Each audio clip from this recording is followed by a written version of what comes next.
अपना चौथा अध्याय चतुर्मास के नियमों का वर्णन। जय श्री कृष्ण, जय श्री हरि। नारद जी बोले, ऐसा कहकर भगवान विष्णु ने मछली का रूप धारण किया। विंध्याचल पर्वत पर तप कर रहे महर्षि कश्यप की अंजलि के जल में जा पहुँचे।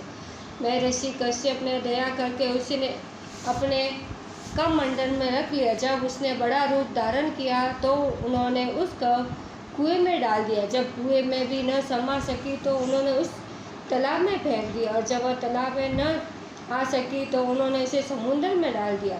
वह वहाँ पर भी बढ़ने लगी। फिर उस मत्स्य रूपी नारायण ने उस सूर को मार डाला। पश्चात शंख को हाथ में लेकर बद्री वन में आ पहुँचे। बद्री नारायण में आकर उन्होंने सब ऋषि व महर्षियों को बुलाकर आज्ञा दी कि पानी में इधर उधर फैले हुए वेदों को ढूंढो और उन्होंने शीघ्र मिलाकर मेरे पास लाओ। तब तक मैं देवताओं के साथ श्री प्रयागराज में ठहरा हूँ। इसके बाद सब ऋषि महर्षियों ने इन सब वेद मंत्रों को ढूंढ निकाला। उन वेदों में से जो भाग जिस जिस ऋषि को मिला वह उसी का हो गया। उस भाग के उसी दिन से वह ही ऋषि कहलाए। सब वेदों को लेकर ऋषि महर्षि प्रयागराज में आए और उन्होंने वे सब भगवान विष्णु और ब्रह्मा जी को समर्पित कर दिए। ब्रह्मा जी ने वेदों को पाकर बड़े प्रसन्न हुए। उन्होंने देवता और ऋषियों के साथ अश्वमेघ यज्ञ किया। यज्ञ के अंत में देवता, गंधर्व, यज्ञ नाग भगवान विष्णु को दंडवत करके प्रार्थना करने लगे। देवता ने कहा, हे देव, हे जगन्नाथ, हे प्रभु, हमारी प्रार्थना सुनिए। हम लोगों के हर्ष का समय है, इसलिए आप हमें वरदान दीजिए। नष्ट हुए वेद पुण्य श्री ब्रह्मा जी को प्राप्त हो गए। वे लक्ष्मीपति, आपकी अनुकंपा से हम देवताओं को यक्ष का भी भाग मिला है। ये स्थान आपके प्रसाद से आज पृथ्वी भर में सर्व प्रधान पुण्य को बढ़ाने वाला, मुक्ति भक्ति को प्रदान करने वाला हो, ब्रह्म हत्या आदि पापों का नाश करने वाला हो, परम पवित्र और अक्षय फल देने वाला हो।